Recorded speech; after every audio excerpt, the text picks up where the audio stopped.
Good morning, everybody. It's a rainy morning this morning. I was hoping to try out my new plow and plow a little bit this morning just to see if it's going to work, but it doesn't look like it's going to happen. It's kind of rainy. But anyways, this morning I want to talk a little bit about shavings and or sawdust. So I'm going to explain a little bit about that, but before I do, right here in this pile I have a mix of sawdust and shavings both. See, if I take the shavings is their coarser stuff and the sawdust is the lighter stuff or finer stuff. So anyways, let me take some of this and spread it underneath the horses.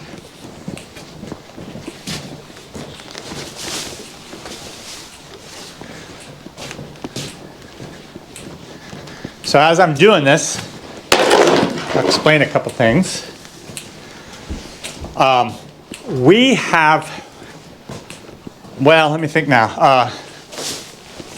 I'm just going to explain about my preferences to start with, and then we're going to go and show you even some of the process of what goes into making shavings.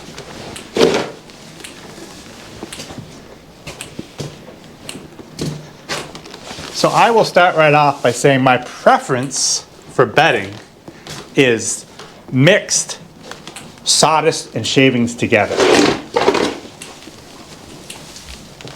When it's just shavings, there's some issues of, for example, it's hard to keep the shavings underneath them. They tend to slide out of their stalls easier. Also, I think the finer sawdust will absorb more moisture than the shavings. Even though the shavings are actually kiln dried and very dry, the sawdust, even if it's green, tends to do a wonderful job of absorbing moisture. The combination of those two work really good though. The shavings are kind of more fluffy, so it gives them a little bit more cushion maybe, and so yeah, I like the two. Let me show you, to start with, where sawdust comes from. As if some of you might not know, you probably already know. But let's run to the sawmill for a minute and let's see that.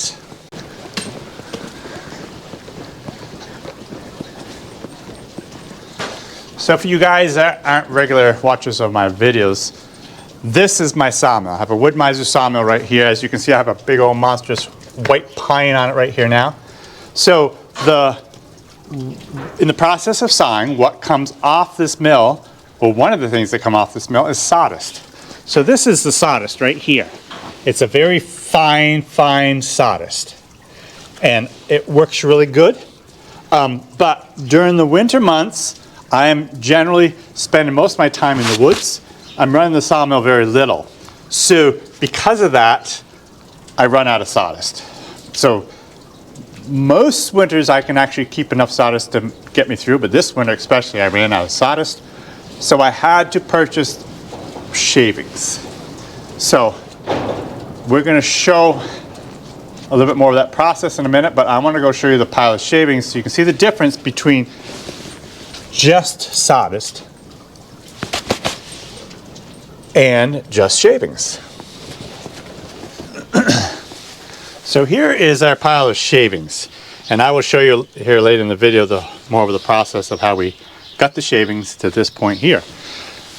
But the shavings are considerably different than sawdust. They're very fluffy,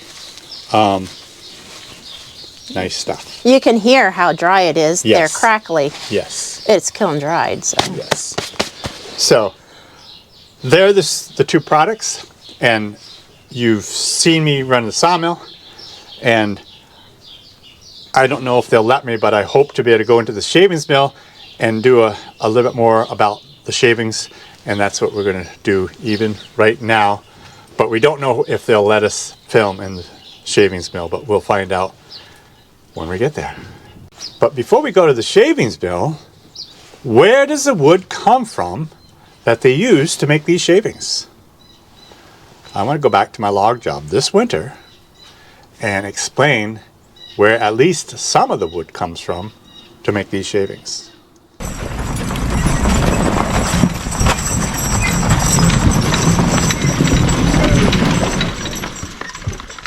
So here we are a couple weeks ago, and I believe this was my last load of basswood that I brought out of the woods onto the landing.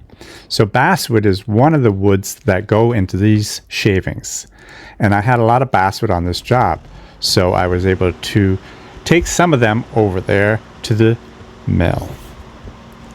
Other species that they use is pine, any softwood actually, and in the hardwood species it's mostly just basswood and aspen that goes here.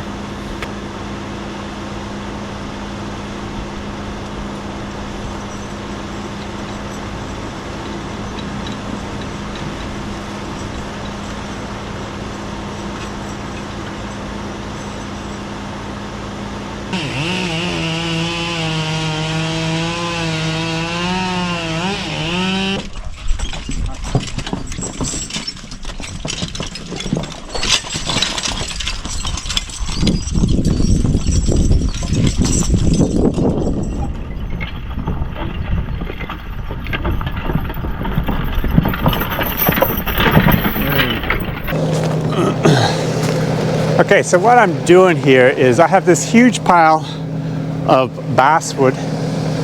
Basswood is a very low quality type of wood that's sometimes very difficult to get rid of, especially different locations. It could be even extremely hard to get rid of.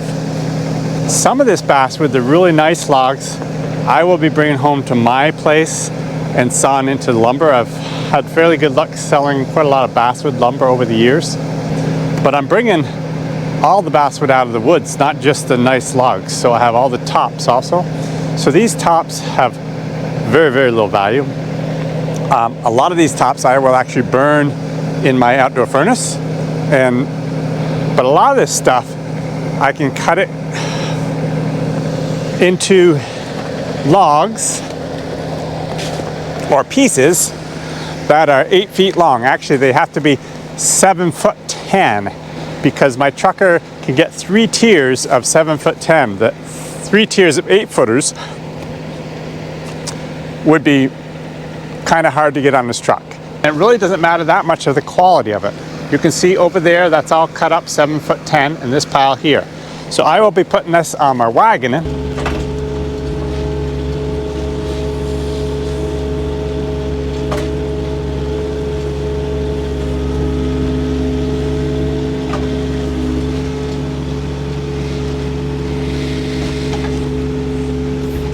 And I need to short haul it out to the road. The reason I have to do that is it's mud season right at the moment, and the truck cannot come through the field to get to my big pile of logs. It's surprising how little time it does take to short haul it up to the road, which I'm thankful for, and I kind of enjoy doing it.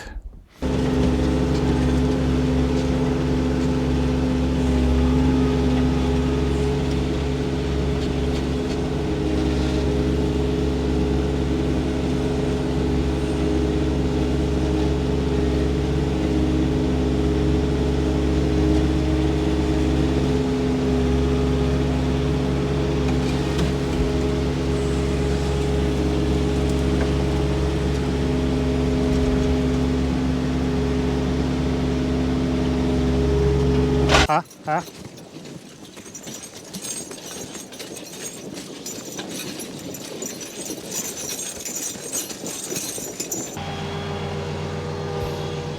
So here we have my trucker has come to load up these logs to take to the shavings mill. As you can see, we have 3 tiers on the truck, and he's able to get quite a pile of logs on that truck.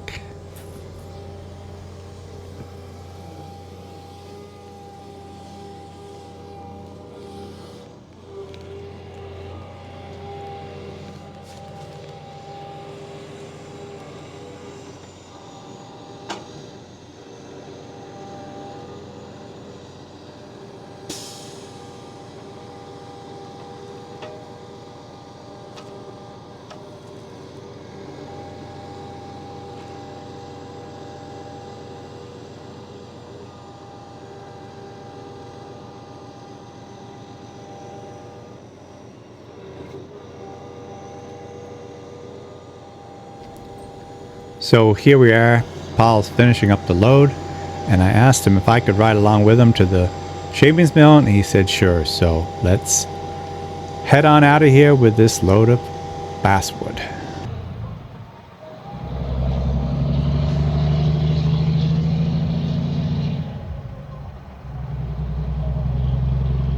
So before we get to the shavings mill, we have to pull into a different spot where the truck scales are, because everything's done with weight as far as the logs go. So here's the scales that we got weighed up on.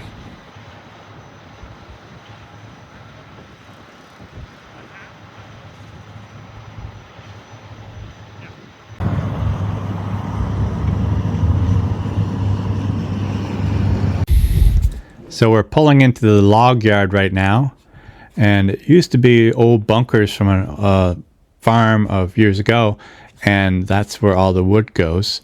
And Paul is going to back into one of them bunkers and unload, and that's going to be it for the trucking part. We did ask the people if it'd be okay to film inside and show the shavings mill, and they chose not to. And that's just the way it is sometimes with insurances and all. They'd rather not be filmed, but it would have been great to go in there and show the shaving process. They put their logs into a bit of a table that goes back and forth and gets shaved up into the shavings. And then from there it goes to a heat source that actually dries the shavings. Then it goes into a big pile and it's scooped up and dumped into the trucks. We actually came over here a couple weeks ago and got some shavings, so I will even show you a little bit of that process.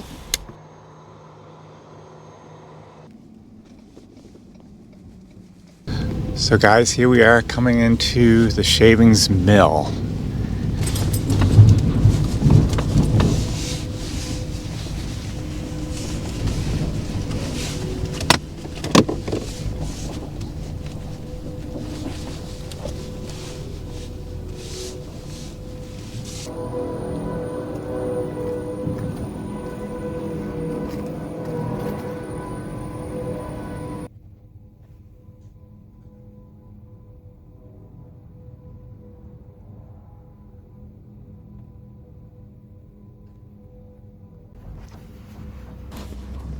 I sure do like my new trailer I bought last fall, with this top that it has, the netting to cover the shavings that keeps them from flying all over the place. It works great.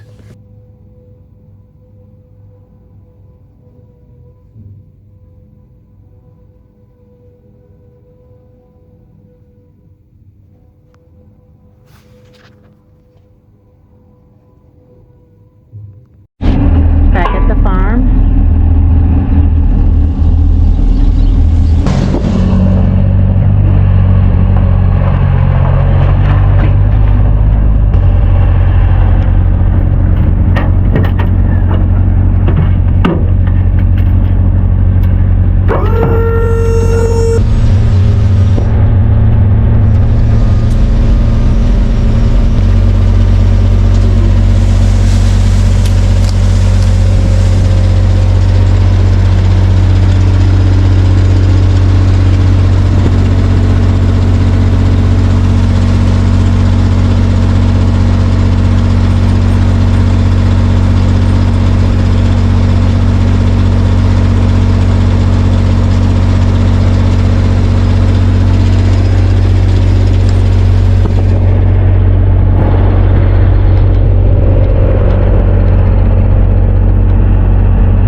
So I hope you guys enjoyed this video of shavings and sawdust and which is preferred and which is the best way to go.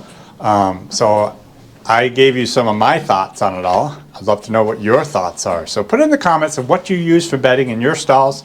And it doesn't matter if there's straight stalls like I have or box stalls. What do you use? Do you use shavings? Do you use sawdust? Do you use straw? Do you use old hay? Let me know. I'd love to know. So you guys have a great day. We'll see you next time on Working Horses with Jim.